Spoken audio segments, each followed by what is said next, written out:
Hallo und willkommen zurück im CheckMK-Channel. Das letzte Mal in Folge 1 haben wir CheckMK installiert. Heute in der zweiten Folge möchte ich euch die Benutzeroberfläche von CheckMK zeigen und wie man damit am einfachsten arbeiten kann. Und damit es nicht so langweilig wird, machen wir das mit unserem eigenen Monitoring bei Tribe29. Hier seht ihr den Startbildschirm von unserem eigenen Monitoring. Auf der linken Seite des Bildschirms seht ihr die Seitenleiste. Sie enthält verschiedene Elemente zur Statusanzeige und Navigation. Bevor wir uns die einzelnen Elemente ansehen, möchte ich euch erstmal zeigen, wie man die Seitenleiste bedient. Das Wichtigste ist erstmal das Scrollen, denn bei den wenigsten von euch werden die Elemente auf einem Bildschirm passen. Ihr habt zum Scrollen zwei Möglichkeiten. Wenn ihr ein Mausrad habt, könnt ihr einfach mit diesem die Leiste rauf und runter schieben. Das gleiche geht natürlich mit dem Touchpad, indem ihr mit zwei Fingern parallel rauf und runter fahrt.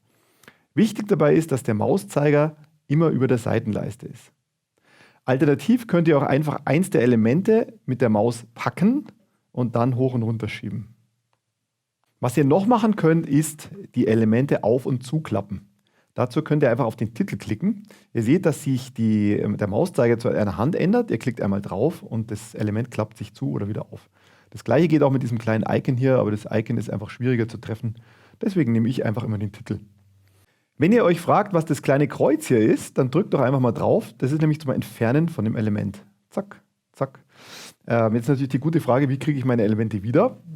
Wenn ich es aus Versehen entfernt habe, ihr findet hier unten ein Symbol.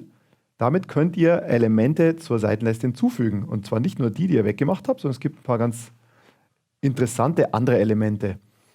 Zum Beispiel dieses hier für einen Schnellzugriff auf Vato. Wenn ihr die Texte bereits kennt, könnt ihr im Gegensatz zu dem normalen Vato Snap-in eine ganze Menge Platz sparen und einfach auf die Symbole klicken. Das Bookmark Snap-in, was wir uns vorhin entfernt haben, kann ich einfach wieder reinholen. Einfach einmal draufklicken hier und dann ist es wieder in meiner Seitenleiste. Was ihr auch machen könnt, ist ein Element verschieben. Ihr geht auf die Titelleiste, aber nicht auf die Titel selber, sondern in diesen leeren Bereich. Ihr seht, der Mauszeiger ändert sich zu einem Kreuz. Jetzt klickt ihr einfach mit der linken Taste, haltet sie gedrückt und könnt das Element an eine neue Stelle schieben. Bevor ich euch jetzt ein paar coole Elemente zeige, die in eure Seitenleiste hängen könnt, zeige ich euch erstmal was anderes, was mir besonders Spaß macht, und zwar das neue Dark Theme.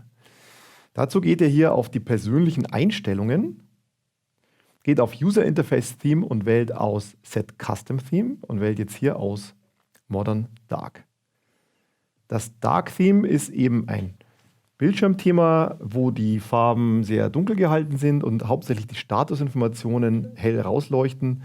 Zum Beispiel seht ihr grün, rot und gelb, sehr übersichtlich. Und der Rest ist in gedeckten Farben, sodass man mit dem eigentlich sehr angenehm arbeiten kann. Und jetzt zeige ich euch noch 3 coole Snap-ins für eure Seitenleiste. Gehen wir wieder zum Symbol zum Hinzufügen von Snap-ins und als erstes picken wir uns die Host-Matrix raus. Die Host-Matrix ist hier. Die landet jetzt in der Seitenleiste ganz unten. Deswegen klappe ich mal hier ein paar andere Snap-ins zu. Und die ist ganz einfach. Für jeden Host in der Überwachung seht ihr ein Kästchen.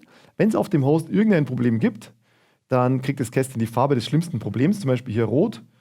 Ihr könnt auch draufklicken und landet bei den Details von dem entsprechenden Host und seht eben, dass hier irgendwo ein rotes Problem sein muss und könnt so einen schnellen Überblick bekommen. Das Ganze ist natürlich ab einer bestimmten Anzahl von Hosts nicht mehr so nützlich, aber solange das jetzt, sage ich mal, unter 100, 200 Hosts sind, funktioniert das eigentlich noch sehr gut. Ein anderes interessantes Snap-in ist das Snap-in Microcore Statistics. Das ist vor allem dann interessant, wenn ihr mal ein paar Hosts mehr überwacht. Das zeigt euch nämlich, wie gut euer Monitoring-System performt. Und was ihr als erstes seht, ist hier die Anzahl der Checks pro Sekunde. Das heißt, wir haben hier 38 Checks werden pro Sekunde ausgeführt. Darunter sind die Host-Checks, also wie viele Pings werden pro Sekunde ausgeführt. Und interessant sind noch diese beiden Einstellungen hier, die Check-Helper-Usage und die CheckMK-Helper-Usage. Die sollten immer so ungefähr unter 80% liegen. Wenn die höher werden, heißt es, dass euer Monitoring-System nicht genügend Hilfsprozesse hat, um schnell genug zu arbeiten. Dann kann man die eben in den globalen Einstellungen erhöhen. So, das letzte Snap-in, was wir uns anschauen, heißt Folders. Aber bevor ich das mache, räume ich erstmal hier ordentlich auf und mache mir hier alles raus, damit wir wieder ein bisschen was sehen. Bis auf die Tactical Overview, die lasse ich jetzt mal drin. Raus damit, raus damit, raus damit. Ich gehe wieder zu den Snap-ins. Jetzt hole ich mir zuerst mal das Snap in Fuse wieder rein. Das hatte ich nämlich ganz am Anfang rausgemacht. Das braucht man natürlich unbedingt. Und gleich daneben, habt ihr schon gesehen, das Snap in Folders. Das arbeitet nämlich mit dem Fuse Snap-in zusammen. Wenn ihr eure Hosts in Ordnern verwaltet, und das ist eigentlich was man immer machen sollte, dann seht ihr in diesem Snap-in einfach eure Ordnerstruktur und die ganzen Hosts da drinnen. Ich kann zum Beispiel jetzt hier drauf gehen und sage Netzwerk, Fritzboxen und kriege jetzt das Hauptdashboard, sehe aber jetzt nur diese 3 Hosts aus diesem Ordner. Und das kann ich mit allen Views machen, wenn ich jetzt irgendeine andere Ansicht wähle, zum Beispiel hier die View alle Services, dann sehe ich eben die Services nur aus diesem Ordner, den ich vorhin gewählt habe. Ich kann auch jetzt wieder einen anderen Ordner wählen. Ich kann zum Beispiel sagen, ich will nur die Switches sehen beim Unterordner Hetzner und jetzt sehe ich eben alle Services aus diesem Folder.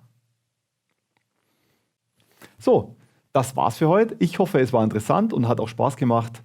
In der 3. Folge werden wir uns dann anschauen, wie man Windows überwacht. Bis dahin wünsche ich euch eine schöne Zeit und bis bald.